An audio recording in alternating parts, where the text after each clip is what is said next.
الحمد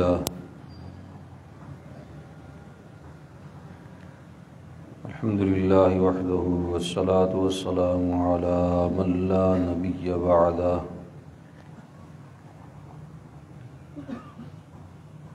عليه وعلى آله وأصحابه الذين أوفوا عهده الذين هم خلاصة العرب العرباء وخير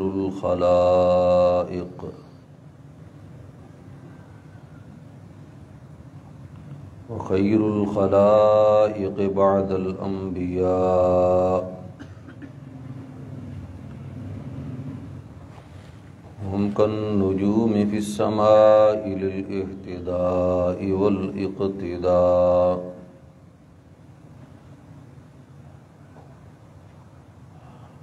الذين هم مفاتيح الرحمة والمصابيح الغرر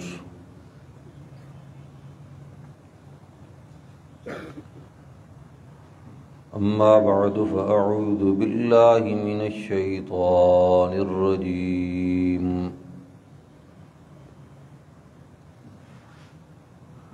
بسم الله الرحمن الرحيم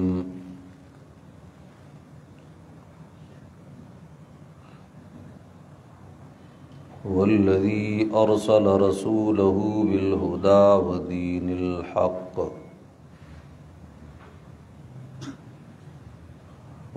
الحق ليظهره على الدين كله وكفى بالله شهيدا صدق الله ومن أصدق من الله قيلا اللهم صل على سيدنا ومولانا محمد وعلى آل سيدنا ومولانا محمد وبارك وسلم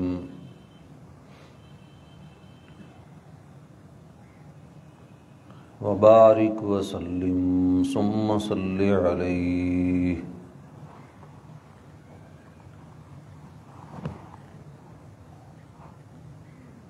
حضرات محترم،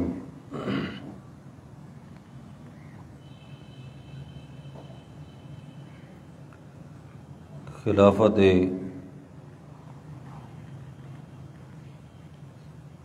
سیدنا ابو بکر صدیق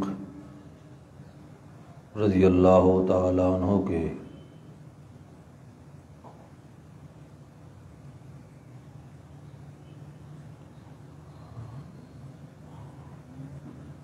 ان کے زمانے کے کچھ احوال اور واقعات آپ کے سامنے بیان ہو رہے ہیں۔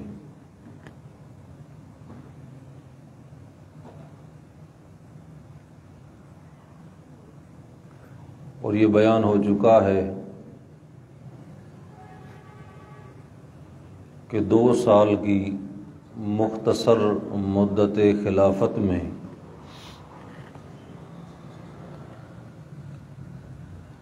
سیدنا صدیق اکبر رضی اللہ تعالیٰ عنہ کو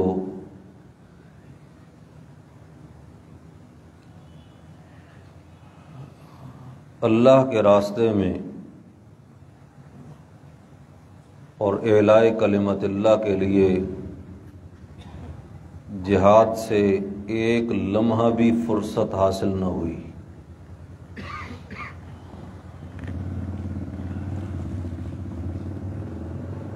جس وقت آپ کی وفات ہوئی اس وقت بھی باقاعدہ جہاد جاری تھا اور اسلام کی فتوحات کے جھنڈے گاڑے جا رہے تھے۔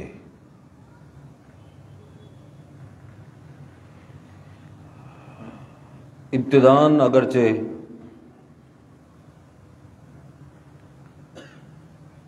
معلوم بھی ہوتا ہے تاریخ و سیرت کی کتابوں کو دیکھنے سے کہ سیدنا صدیق اکبر رضی اللہ تعالیٰ عنہ کا ارادہ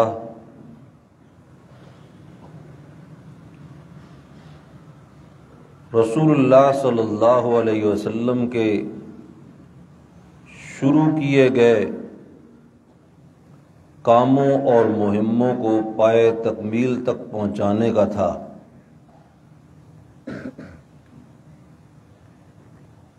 اور اس کے ساتھ ساتھ روم کی حکومت اور اس کی وسیع سلطنت کہ جس کا زیادہ تر زور اور غلبہ عربوں پر تھا،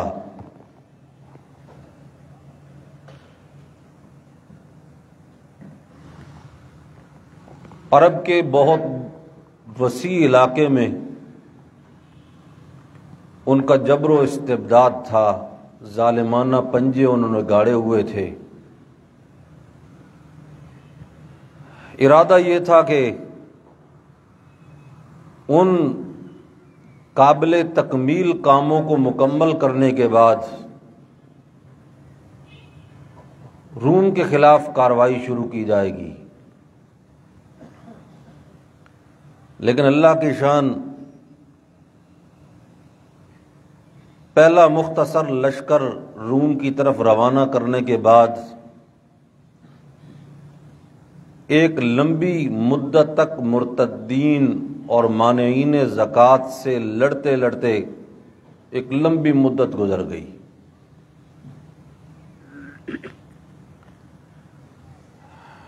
لمبی اس اعتبار سے کہا جاتا ہے کہ ان کا اپنا زمانہ جو ہے خلافت کا وہ صرف 2 سال ہے،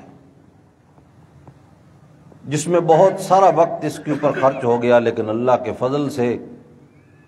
مشرق و مغرب میں جتنی بغاوتیں تھیں،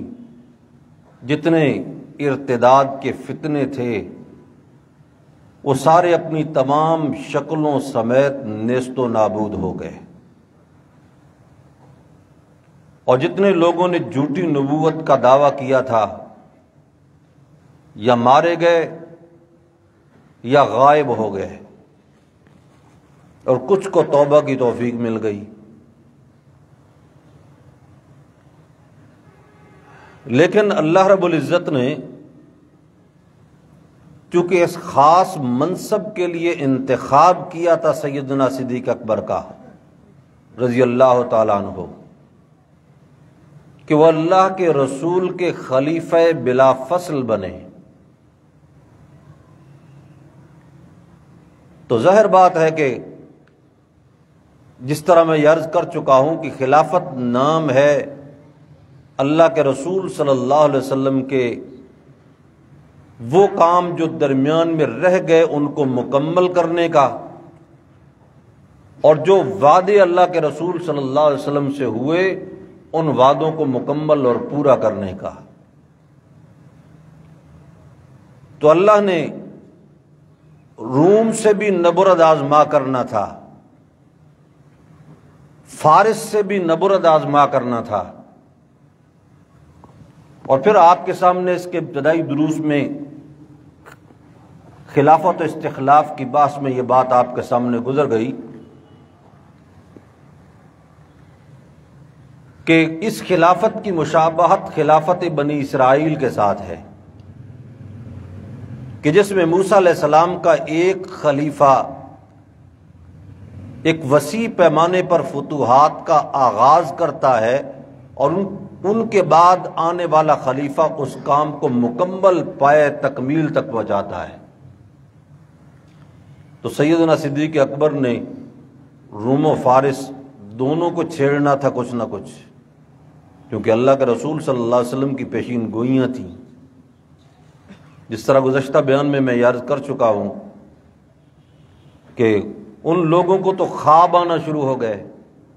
اللہ کے رسول کی وفات کے ساتھ عجیب و غریب چیزوں کے نمونے ان کے سامنے ظاہر ہونا شروع ہو گئے۔ کہیں دریائے ساوا خشک ہوتا ہے، اور کہیں فارس کے محل کے کنگرے گرتے ہیں، اور کہیں وہ خوابوں میں دیکھتے ہیں کہ کچھ اونٹ ہیں جو عربی گھوڑوں کو بھی دھکیل کے فرات سے بھی پار چھوڑ رہے ہیں۔ اور وہ جب خواب کی تعبیر پوچھتے ہیں، وہ جو لمبا مفصل واقعہ آپ کے سامنے بیان ہوا، اور ان سارے حالات کا پورا منظر پیش کر کے کسی صاحب علم سے جب اس بات کو دریافت کرتے ہیں تو وہ کہتا ہے کہ جب یہ منظر اور یہ ماحول بن جائے، جب کلام الہی کی تلاوت ہونے لگے، جب دریائے ساوا خشک ہو جائے اور فارس کے محل کے کنگرے گر جائیں، اس کے بعد یہ سمجھو کہ ستی کے لیے شام شام نہیں رہے گا۔ کہنا یہ چاہتا تھا کہ میں تو اس وقت شام میں ہوں اور تم تعبیر پوچھنے کے لیے میرے پاس شام میں آئے ہو، نہ شام باقی رہے گا اور نہ فارس باقی رہے گا۔ مطلب ہے کہ روم بھی نہیں رہے گا اور فارس بھی نہیں رہے گا۔ اور جو 14 کنگرے ہیں اس کے متعلق جب پوچھا گیا، اس نے کہا کہ جو بنو ساسان اس وقت فارس کے بادشاہ ہیں اور نسل در نسل بادشاہ چلے آ رہے ہیں، ان کے صرف 14 شہنشاہ یا 14 ان کے بادشاہ اب باقی ہیں، اس کے بعد نیست و نابود ہو جائیں گے۔ پھر فارس کے کسرا لقب کا کوئی بادشاہ دنیا میں نہیں ملے گا۔ اور جب واپس آ کے اس کو تعبیر سنائی گئی تو اس نے کہا اچھا چلو 14 تو ہیں نا، ابھی تک 14 کے لیے بھی تو بڑا وقت لگتا ہے۔ لیکن اللہ نے اپنی قدرت ظاہر فرمائی اور پہلے 4 سال میں 10 دنیا سے رخصت ہو گئے، 4 سال میں۔ اور جو باقی 4 تھے پھر اپنی کمزور سی سلطنت کے ساتھ آہستہ آہستہ کرتے کرتے حضرت عثمان ذو النورین رضی اللہ عنہ کے زمانے کے اندر مکمل ختم ہو گئے۔ پھر ان میں سے کوئی بنو ساسان کا اور کسرا کا کوئی ایک بھی بادشاہ دنیا میں باقی نہیں رہا۔ اور رسول اللہ صلی اللہ علیہ وسلم نے جو پیشین گوئی فرمائی تھی کہ اذا ہلک کسرا فلا کسرا بعدہ واذا ہلک قیصر فلا قیصر بعدہ، جب کسرا ختم ہو جائے گا قیامت تک پھر کسرا نام کا کوئی بادشاہ دنیا میں نہیں ہوگا، اور جب قیصر ختم ہو جائے گا تو قیصر نام کا پھر کوئی بادشاہ دنیا میں نہیں ہوگا۔ آپ یہ جانتے ہیں کہ کسرا کوئی نام نہیں، لقب ہے باقاعدہ۔ اس زمانے میں بادشاہوں کے علاقوں کے اعتبار سے لقب ہوتے تھے، مثلا حبشہ کے بادشاہ کو نجاشی کہتے تھے، روم کے بادشاہ کو قیصر کہتے تھے، فارس کے بادشاہ کو قیصر کہتے تھے، مصر کے بادشاہ کو فرعون کہا جاتا تھا۔ تو اسی طرح یہ ان کے لقب تھے۔ فرمایا جب یہ دنیا سے ختم ہوں گے تو پھر ان کا کوئی نام و نشان قیامت تک پھر باقی نہیں رہے گا۔ اور جس وقت جنگ یمامہ سے، یمن کی جنگوں سے جب فارغ ہو گئے، روم کے خلاف باقاعدہ جہاد بھی شروع ہو چکا، کچھ نہ کچھ اس کا زہرہ آغاز پہلے ہو گیا تھا، لیکن سیدنا صدیق اکبر رضی اللہ عنہ کے ارادے میں یہ بات نہیں تھی کہ ابھی فارس کو چھیڑا جائے۔ اور فارس کے متعلق میں آپ کو بتلا چکا ہوں کہ فارس کا اثر جزوی طور پر عراق تک آ چکا تھا۔ عراق میں عرب قبائل بھی پھیلے ہوئے تھے، عربی جاننے والے، بولنے والے، لیکن اس کا ایک بہت بڑا حصہ فارسی حصہ بھی تھا جس کے اوپر ان کی حکومت تھی، فارس کی۔ اب یہ سارے لوگ ان کے باج گزار تھے، ان کے زیر نگیں تھے۔ اللہ رب العزت نے وہاں کے عرب قبائل میں بنو بکر ابن وائل قبیلہ ایک بڑا قبیلہ تھا، اس کی شاخ ہے بنو شیبان۔ بنو شیبان میں ایک شخص کو پیدا کیا مثنى ابن حارثہ رضی اللہ تعالیٰ عنہ، جو بالکل رسول اللہ صلی اللہ علیہ وسلم کے آخری زمانے میں مسلمان ہوئے اور آ کر ملاقات کر کے واپس گئے۔ اور انہوں نے جس وقت یہ دیکھا کہ مسلمان اللہ کے رسول کی وفات کے بعد جنگی کاروائیوں میں مصروف ہیں، انہوں نے کہا یہ کسرا فارس کا اور تو میں کچھ نہیں بگاڑ سکتا، گوریلا کاروائیاں انہوں نے اپنے طور پہ شروع کر دی۔ اب معلوم یہی ہوتا ہے کہ باقاعدہ ان کی کوئی مرکز سے ان کا رابطہ تھا، نہ کوئی باقاعدہ ان کی تشکیل تھی، اپنے طور پہ کاروائیاں شروع کر دیں۔ شام کی سرحدات میں منکرین ختم نبوت جو تھے ان کو تحقیق کیا جا رہا ہے، یمن کے علاقے کے اندر، پھر عرب کے جزیرۃ العرب کے اندر منکرین زکوٰۃ کو جب یہ بات ان کے سامنے آئی مثنى بن حارثہ کے، ان نے باقاعدہ اپنے کچھ نوجوان دوستوں کو اکٹھا کیا، ایک جماعت بنائی اور کام شروع کر دیا باقاعدہ۔ اور وہاں پر بھی کچھ قبائل مرتد ہوئے تھے، انہوں نے کہا کہ اسلام کی پہلی خلافت جب جس وقت یعنی مرتدین کے خلاف کام کر رہی ہے تو ہم بھی مرتدین سے آغاز کرتے ہیں۔ انہوں نے مرتدین کے خلاف ایسے بہترین قسم کی کاروائیاں کی کہ اپنے علاقوں سے ان کو بھگایا اور خلیج فارس یعنی ان کو اپنے آقاؤں کے گھر تک چھوڑ کے آگے سارے اتنا دور کر دیا۔ اب جب یہ کیا تو اس کے بعد بڑی ہمت بند گئی مثنى ابن حارثہ کی۔ اب ارادہ یہ ذہن میں آیا کہ اب عراق کے اندر باقاعدہ گھسا جائے ان علاقوں میں کہ جہاں پر فارس کی باقاعدہ حکومت ہے یا ان کے باج گزار لوگ رہتے ہیں۔ لیکن پھر اس کے بعد یہ غور کیا کہ ہم تو مختصر سی ٹولی ہیں، اتنا بڑا کام اور خلافت کی مرضی کے بغیر یہ یقیناً مناسب نہیں۔ اب اس غرض کے لیے باقاعدہ مدینہ طیبہ آئے، سیدنا صدیق اکبر رضی اللہ تعالیٰ عنہ سے ملاقات ہوئی۔ کہا کہ پہلے تو ہم غیر منظم طریقے پہ کاروائیاں کرتے رہیں، لیکن آپ خلیفہ وقت ہیں، آپ کی اجازت کے بغیر ہم کاروائیاں نہیں کریں گے۔ بات سمجھے؟ ایک نکتے کی بات ہے، یہ جو جنگ اور عسکریت ہوتی ہے یہ اس طرح نہیں ہے کہ جو مرضی جس کے جی میں آئے تلوار اور کلاشنکوف اور اسلحہ اٹھائے اور شروع ہو جائے، بلکہ اس کے لیے باقاعدہ منظم نظام ہوتا ہے، ایک مرکز ہوتا ہے باقاعدہ اس کا، مسلمانوں کا خلیفہ اس کا انچارج ہوتا ہے، اس کے حکم سے یہ کام کیا جاتا ہے۔ اب باقاعدہ آ گیا، انہوں نے کہا جی ہم نے پہلے تو جو کیا سو کیا، لیکن یہ ہماری کارگزاری ہے۔ حضرت صدیق اکبر نے کہا کہ تمہاری کارگزاری تو بڑی زبردست ہے، آگے کیا ہوگا؟ انہوں نے کہا جی آگے صورتحال یہ ہے کہ ان مجوسیوں کو میں جانتا ہوں، یہ آتش پرست لوگ بڑے بزدل لوگ ہیں، چند آدمی بھی میرے ساتھ آ جائیں نا تو ہم انشاءاللہ ان کا کام تمام کر دیں گے۔ اتنا آسان بنا کے پیش کیا ساری بات کو کہ سیدنا صدیق اکبر نے کہا اچھا چلو غور کرتے ہیں، اور غور کرنے کے بعد پھر اصحاب رائے جو تھے ان سے مشورہ کیا، باقاعدہ ان کو اجازت دے دی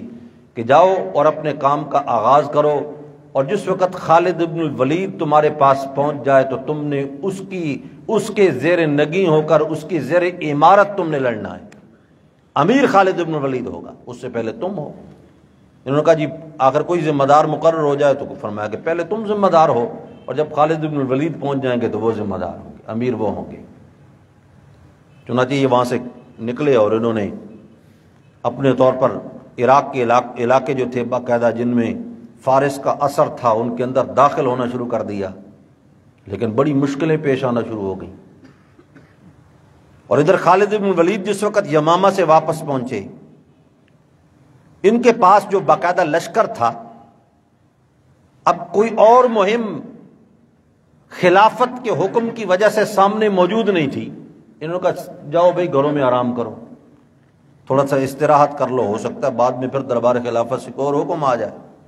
اب اکثر لوگ ان میں سے چلے گئے، صرف 2000 ان کے پاس باقی تھے۔ ادھر حکم آ گیا خلیفہ کا، سیدنا صدیق اکبر کا رضی اللہ تعالیٰ عنہ، کہ مثنى ابن حارثہ کے پاس پہنچو۔ انہوں نے کہا حضرت پہنچوں گا تو صحیح، لیکن یہ 2000 کا لشکر ہے میرے ساتھ۔ حضرت صدیق اکبر نے کچھ اور ساتھ کر دیے، بعض روایت میں صرف یہی 2000 لے کر گئے، اور بعض میں یہ کہ 8000 تک ہو گئی تعداد۔ یہ بھی ایک عجیب رنگ ہے نا کہ 8000 کا لشکر جا کے اس کے پاس رہا ہے فارس سے جنگ کرنے کے لیے۔ اس لیے کہ مثنى ابن حارثہ پہلے تو یہ سمجھ رہے تھے کہ مقابلے میں عراق کے قبیلے ہی آئیں گے، وہی جو ان کے بعد گزار اور زیر نگیں ہیں، لیکن جس وقت فارس والوں کو پتہ چلا، ان کے آقاؤں کو پتہ چلا، انہوں نے کہا یہ تو آج ہمارے بعد گزاروں پہ چڑھائی کر رہے ہیں تو کل ہمارے اوپر چڑھائی کریں گے،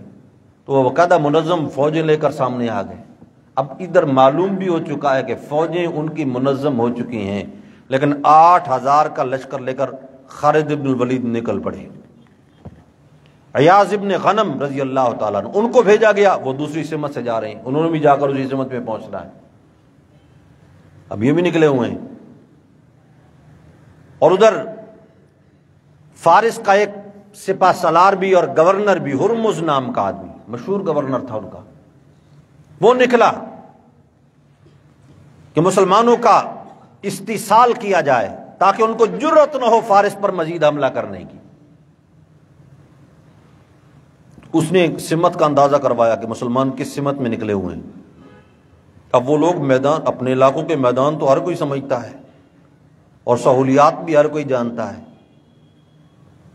اس نے حزیرہ نامی ایک جگہ جہاں پر پانی کی کثرت تھی وہاں جا کر اس نے پہلے قبضہ کر لیا۔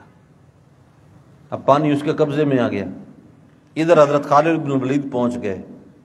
مثنى بن حارثہ کے ساتھ بھی، یعنی پہلے جب آئے تو راستے میں ہیرا نامی ایک مشہور عراق کی جگہ ہے،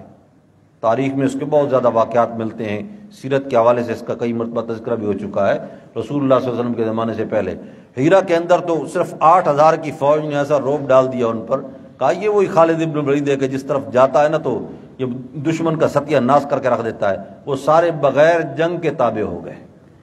اب ہیرا کا علاقہ فتح کر کے چلے گئے۔ مصر کا ایک مصنف ہے طٰہٰ حسین، اپنے نام طالب العلم نے، دور حدیث کے طالب علم نے نام سنا ہوگا، یعنی اس کے اوپر اعتراضات ہیں، یعنی مستشرقین کا پروردہ ہو سکتا ہے، باقی کوئی اور باتیں ہیں، لیکن ایک جملہ اس کا بڑا خوبصورت ہے۔ اس نے کہا کہ خالد بن الولید اسلام کی وہ تلوار ہے جو جب چلی تو اس کا وار خطا نہ ہوا، اور اسلام کا وہ تیر ہے کہ جب وہ اپنی کمان سے چھوٹا تو اس کا نشانہ کبھی خطا نہ ہوا۔ تو خالد بن ولید جو تھے جس وقت وہ پہنچے، اب جا کے دیکھا کہ میدان کا نقشہ یہ ہے کہ مد مقابل جو ہے اس کے پاس پانی ہے، اور ادھر یہ تو خشک علاقہ ہے، صحرائی علاقوں میں آ گئے اور پانی کا نام بھی نہیں۔ اللہ کے حضور دعا کی، اس لیے کہ دعا مومن کا ہتھیار ہے۔